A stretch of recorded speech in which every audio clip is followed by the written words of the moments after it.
ワンピースは実在する。俺はモンキー D ルフィ、お前らを超えて海賊王になる男だ。人の夢は終わらねえ。 Welcome to Nerdville.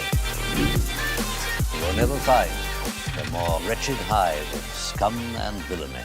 We must be cautious. Hey there, fellow nerds. I'm Turtles. And I'm Fanfi. This chapter is insane. The Blackbeard pirates have finally arrived on Egghead and are about to take advantage of the world government yet again, as well as getting more clues for Blackbeard being potentially related to rocks. Caribou is finally making his move, revealing himself to be Teach's Bartolomeo, so let's not waste any time and get started. This week's cover page is about Law taking a nap on a snow leopard in the snow. Once again, Oda is describing the personality of a character through what their animal would be, and the snow leopard is patient and calculated but relaxed, which perfectly describes Law, as well as paying homage to the spots that you can find all over his clothes. By the way, thanks everyone for helping us reach 200 subs. If you haven't become a citizen of Nerdville yet, how about joining our community and subscribing to enjoy more One Piece theories and reviews? The chapter begins with Dory and Broggy ordering their troops to sink all of the ships surrounding Egghead. This goes back to what we said last chapter, that the Giants arrived on Egghead with the specific purpose of not allowing the Marines to chase down the Straw Hats.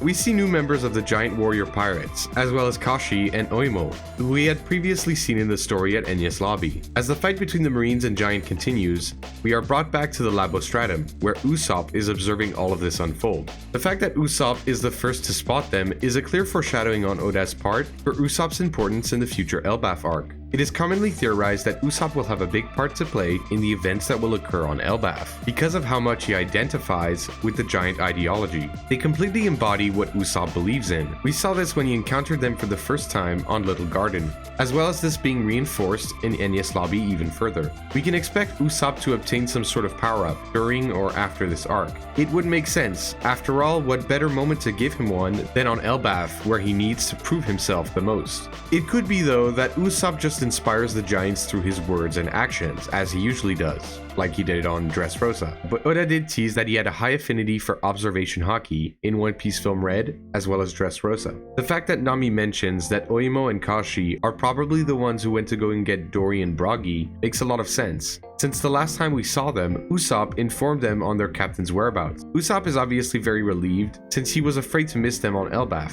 Edison mentions here that the Giant Warrior Pirates probably arrived after hearing the news, most likely distributed by Big News Morgans. We get to see Brook again, with Lilith on the Sunny descending at high speeds, all the while informing the rest of the Straw Hats that they're on their way. Brook hilariously mentions that they won't be able to stop for tea as he's drinking some. Lilith whacks him on the head, reminding them that they need to stop, referring to the events of the previous chapter where Brooks didn't think of a way to stop the ship once they would arrive to their destination. This chapter is so funny, like here where Lilith says to Brook that he's a numbskull who really is brainless.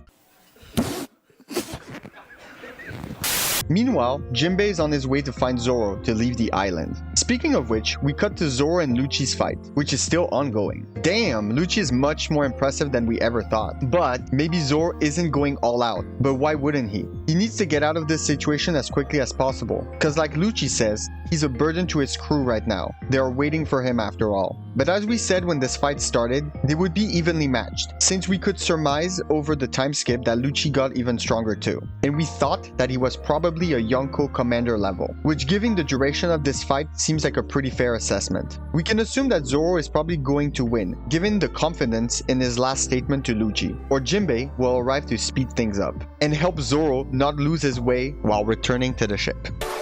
Oi! Zoro! もしもーし、ザルくん。やめろ！やめろ、このクソ迷子野郎。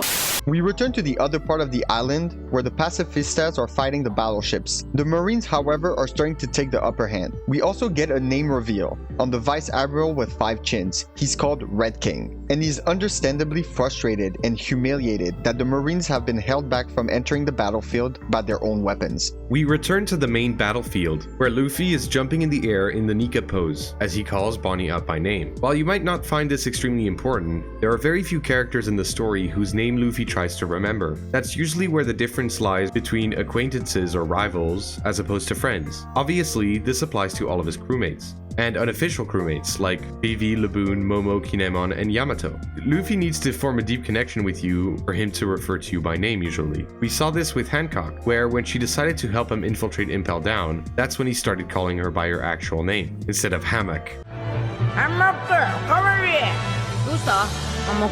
Where she managed to bridge the gap from acquaintance to friend. Now, why is this all important? Well, we discussed in the last video the possibility of Bonney potentially joining the crew, finally fulfilling the spot on the crew of Cabin Girl, which, if you don't know, is essentially what Shanks and Buggy were on Roger's ship, or Kobe on Alvida's. We thought before Wano started that Momo would be the one, but he became an adult. He would have been the perfect candidate for that, but because of his responsibilities in Wano, that's no longer possible. Bonney fulfills this criteria, since she is 12 years old. Also, she would no doubt want to follow the man who is the avatar of the god her father worshipped. At the start of the arc, Luffy did call her by a fake name, Boggy, and was actually scrapped pretty early because of how upset she was by it. Luffy is also not completely ignorant to how people feel, so if someone gets upset by a nickname, Luffy might try to remember their actual name. But it seems like she has been acknowledged as a friend by Luffy. Only friends can join the crew, aka Nakama. Also, it would be a great reason as to why this backstory from Kuma was also so focused on Luffy, to give Bonney another reason to want to join. Luffy proceeds to ask Bonney why she is crying, as she explained that it's obvious, since she has been searching for him all this time. Luffy doesn't really get it, Because I am here.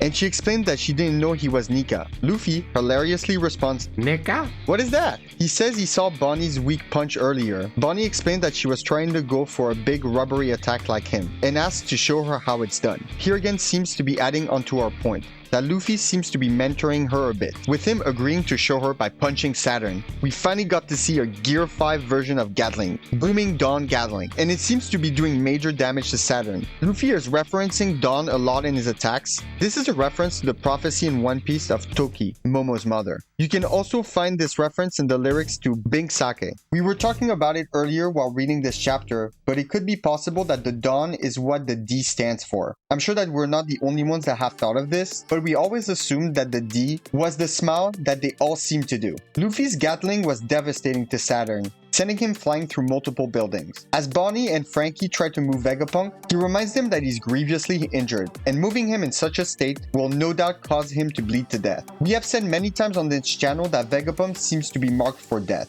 since he has kept his promise to his friend by protecting his daughter. And let's not forget that if the world government ends up retrieving some of the technology that has not been completely annihilated on Egghead, then Vegapunk's brain would technically be still alive, since it isn't part of his body. Kizaru arrives on the scene to execute the pair. As he shoots his beam, it is deflected by Sanji's kick, shocking everyone. Before we go into this hilarious sequence, if you did not notice, when Kizaru was charging his beam, he decided to close his eyes. This is not a drawing mistake by Oda. It links back to what we have seen time and time again in this arc, that Kizaru is not the right choice for this mission, since this moment of guilt allowed Sanji enough time to intercept the beam. Getting to that, I mean, what the f***? I mean, I understand that everyone is shocked by this, and Kizaru's expression is priceless, but I mean, you can deflect elements made from devil fruits with hockey normally, right? What seems more impressive, actually, is Sanji's speed, which we had seen before demonstrated in Wano, able to match arguably one of the fastest characters in the series. What is really funny is Sanji's explanation, that light doesn't hold a candle to love.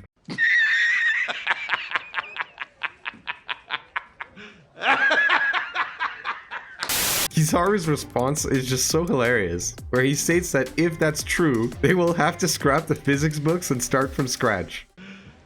You serious? This allows Atlas, Bonney, Frankie, and Kuma to escape, leading to Kizaru stating that he is in a pickle, as he prepares to face off against Luffy and Sanji. I don't think Kizaru's statement is one of worry. It feels more like Shikamaru when he's saying, which fits his personality. The Blackbeard pirates finally make their entrance. It's Katarina Devon and Von Augur. Katarina says that it's not common to see an elder, and wonders what power he has. She touches him and says mission completed. This is insane, since her fruit allows her to transform into anyone she touches. This could allow the Blackbeard pirates to have access to forbidden places much easier, since they could impersonate an elder. Also, since they're leaving much sooner than Saturn is, they could get to Marijua much quicker. Infiltrating wouldn't be an issue, since we saw Lafitte do this very easily in this series when negotiating on behalf of Blackbeard to join the Warlord. Perhaps they want information or an ancient weapon, since we know that Blackbeard has an interest in those. Saturn asked Devon why a level 6 inmate would ever become a lackey. She responds by saying that Teach is special.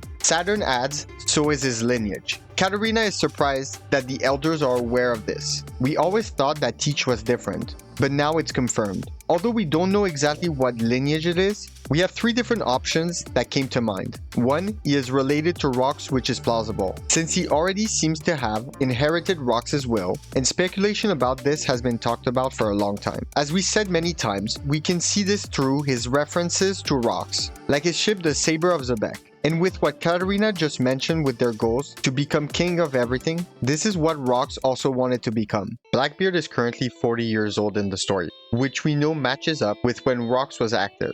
Since the God Valley incident happened 38 years ago, if he was Rox's secret son, with the timeline of events, it would make sense. It's also not the first time we have seen the son of one of the world's most notorious criminals raised in secret, as was the case with both Ace and Luffy. He could also have taken his mother's name, who might have been a D just like Ace's. This would fit the mirror image that Oda likes not only to build between Rox and Rogers, but also Teach and Luffy, since they would have been raised in similar situations. Both being the sons of the world's most dangerous criminals, this also could explain why Teach has been going after Ace and Luffy, since they are the son and grandson of the 2 people who more than likely killed his father. Second, he is a Buccaneer. The logic behind this is that we got an extensive storyline where the Buccaneers were introduced. So us getting this line on the special lineage of Blackbeard... Coincidence? I think not!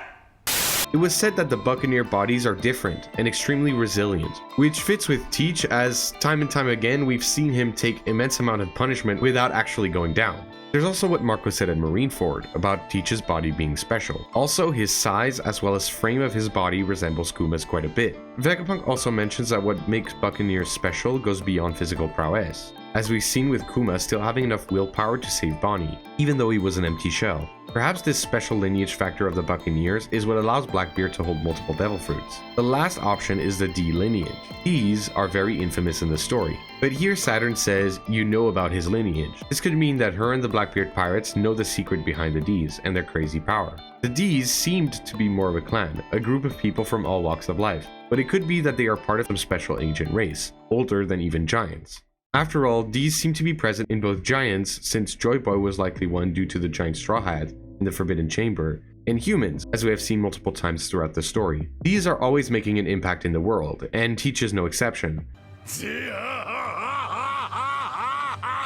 Saturn tries to impale them, as Vaughn teleports them out of danger. The 2 start leaving, however, someone asks them to wait a bit. It's Caribou. For those of you who forgot, Caribou knows a lot, since he has been following the Straw Hats for a long time, since the time skip, and has knowledge about poneglyphs, locations of multiple ancient weapons, such as knowing Pluton is in Wano and that Shirahoshi is Poseidon, and should have incredible amounts of information on the Straw Hat crew. This last panel shows us Caribou fanboying over meeting members of Teach's crew, and he pleads with them to let him become a lackey. This seems to be quite genuine, since we have never seen Caribou act like this. Wait, Fanfi. I remind you that Caribou is a master at buttering up people to get what he wants. And this could just be a trick from him for him to be in a better position. Is he about to Blackbeard the Blackbeard pirates? Well, what could point us to think that he is actually being genuine is that Luffy has a fanboy in Bartolomeo. Luffy is in fire! And we know that Luffy and Blackbeard are mirror images of themselves, so Teach getting his own fanboy would make sense. And who better for that than Caribou, who is sly, cunning, and as backstabby as Blackbeard is. Thanks for watching, everyone. This is our review of chapter 1107 of One Piece. What do you think the Blackbeard pirates have planned with Saturn's copied appearance? Do you think Caribou is a true fanboy or just lying to escape safely? Tell us in the comments. If you want to learn how the giant robot of dreams is connected to the drums of liberation, check out our chapter 1106 review. See you next time. Peace out.